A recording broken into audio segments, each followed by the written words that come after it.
How to cure diarrhea naturally.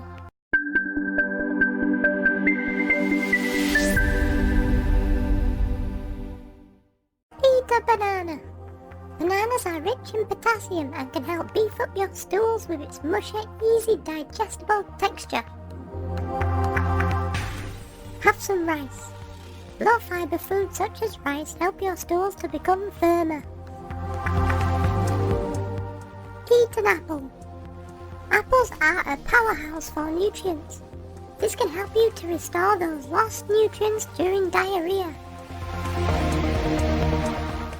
Eat some toast. Imagine dropping a slice of toast into a bucket of water. Eventually it turns into soggy mush and sticks to everything.